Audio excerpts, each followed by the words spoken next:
Multi currency ఎక్కడ, ఎప్పుడు, ఎలా ఉపయోగిస్తారు అనేది మనకు తెలియాలి.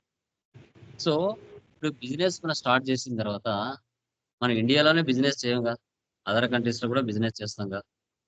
సో, కాబట్టి వేరే దేశాలను పర్చేజ్ చేసినా, వేరే దేశాలతో ట్రాన్సాక్షన్ జరిగినా, వాళ్ళ దేశం కరెన్సీలోనే మనం అమౌంట్ ఇవ్వాల్సొస్తది. ఆస్ట్రేలియా డాలర్ 54.90 పైసా. కువైట్ దినార్ 26.59 పైసా. దుబాయ్ డీహెచ్ఎస్ 22.31 పైసా. ఓకే. దిర్హమ్స్ అన్నమాట. Dirhams, dinar, dollars.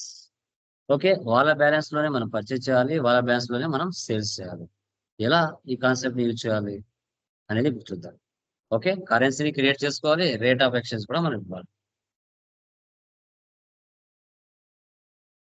New company create చేస్తున్నాను. International private limited. Andhra Pradesh. Control ఏ.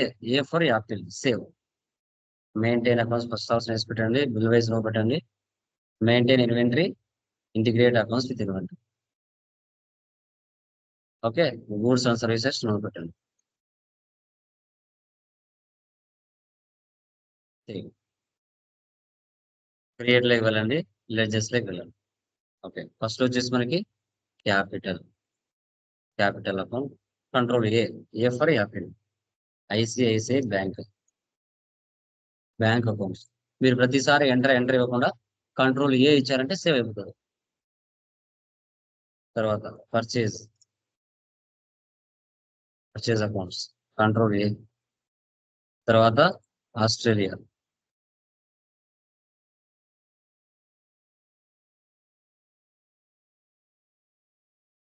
సన్రీ క్రెడిటర్స్. అక్కడ ఆస్ట్రేలియాలో ఏ స్టేట్ లోనే మనకు తెలియదు కాబట్టి ప్రస్తుతానికి ఇండియా తీసుకో. బట్ రియల్ టైమ్ లో అక్కడ ఏ స్టేట్ ఉంటే అది తీసుకోవాలి.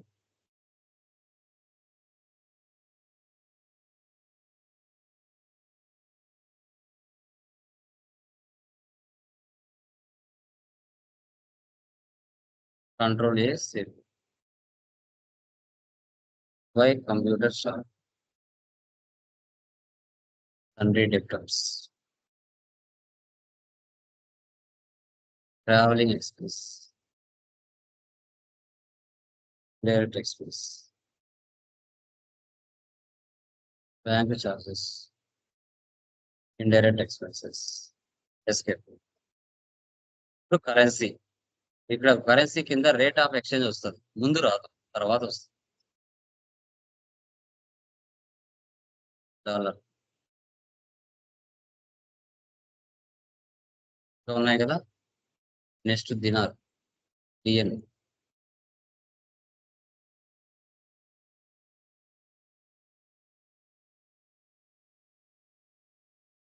తర్వాత డిహెచ్ఎస్.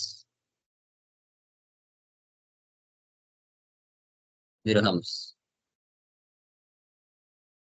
చూసారా రేట్ ఆఫ్ ఎక్స్చేంజ్ వచ్చింది, ముందు రాలేదు. ఇప్పుడు ఇక్కడ అమౌంట్లు ఇవ్వాలి. డాలర్కి ఇండియా అమౌంట్ ఎంత? 54.90 పైసా. డిహెచ్ఎస్ ఎంత? 21.31 పైసా. డిఎన్ కి ఎంత? 267.59 పైసా.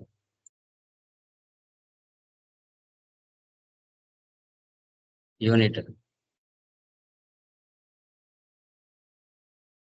Numbers. Stock item. HP laptop.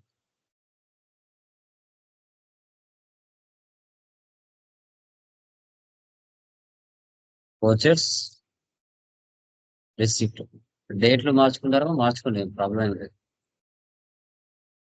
75 lakhs.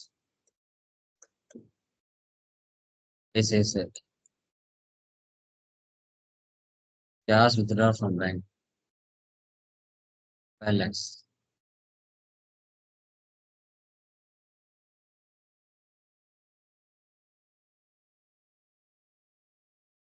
Next purchase. Australia computer needs. Quantity 80. Symbol ఇవ్వాలి. డాలర్ ఇచ్చి 600. ఓకే, ఇక్కడ చూడండి. $1 మనకి ఇక్కడ rating forex 600, rate of exchange 54.90, India amount rating వచ్చేసి 32,940. ఇదే $48,000 కి 54.90తో చేస్తే 26,35,200 వస్తుంది. Next sales F8 Kuwait computer board.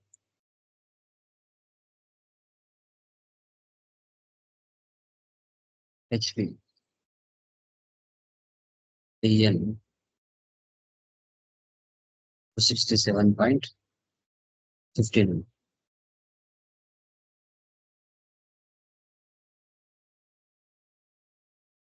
Dubai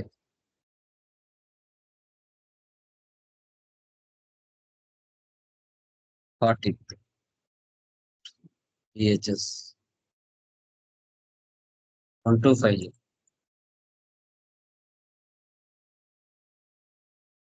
cheque paid payment. Australia $25,000.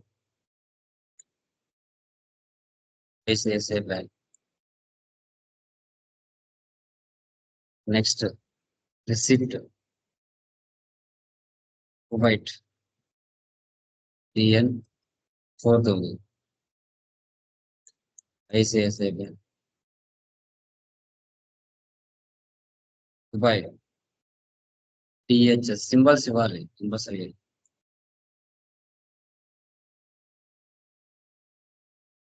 ICICI bank.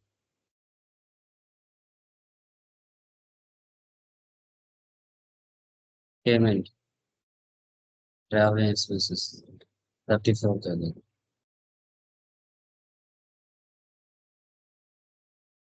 Bank charges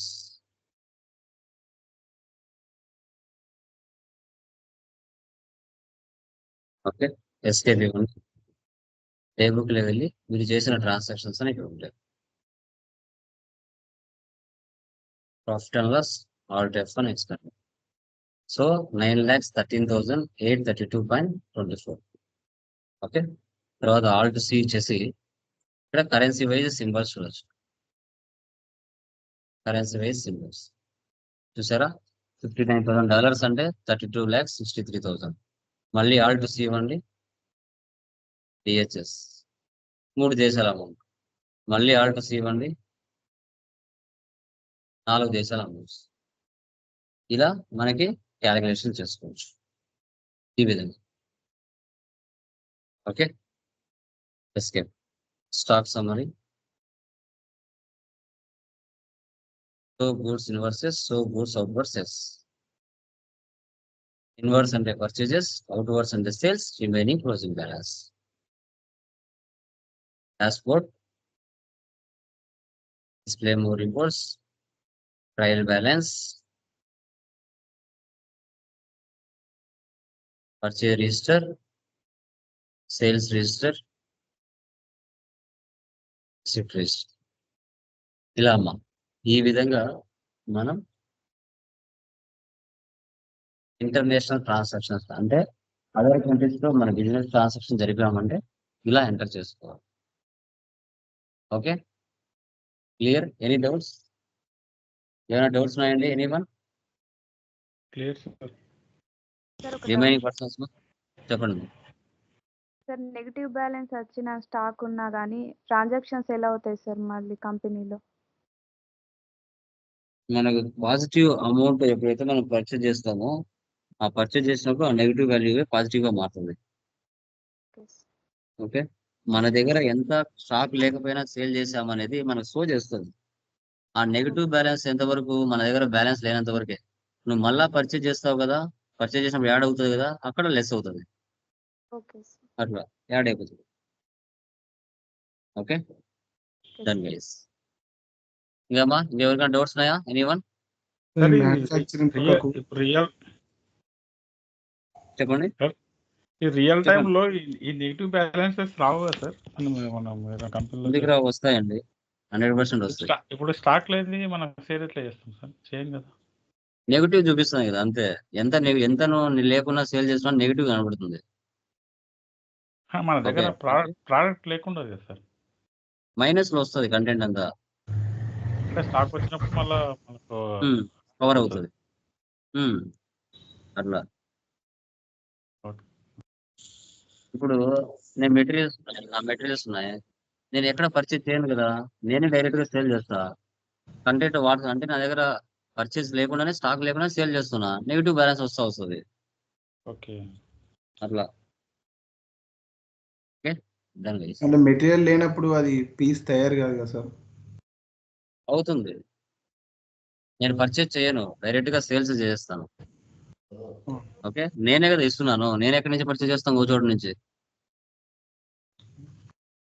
అది ఇంకోటి మ్యానుఫ్యాక్చరింగ్ పక్కకు 1300 నెంబర్స్ అని ఉంది కదా, ఉమ్, ఉమ్. చెప్పండి డౌట్ దాంట్లో చెప్పండి. మనం ఎక్కడ మెన్షన్ చేయలేదు కదా. ఏంటి manufacturing of single of sheds 1300 numbers అని ఉంది కదా, ఆ, ఆ.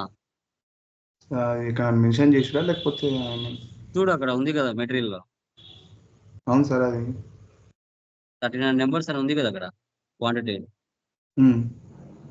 అదే కదా. ఇలా వచ్చర్ లెక్క మనం 13 మెన్షన్ చేసిరా లేకపోతే క్వశ్చన్ లో ఉంది చూడు అక్కడ manufacturing of single officers 39 numbers అని, ఓకే అదే దాని కదా తయారు చేస్తుంటారు. ఓకే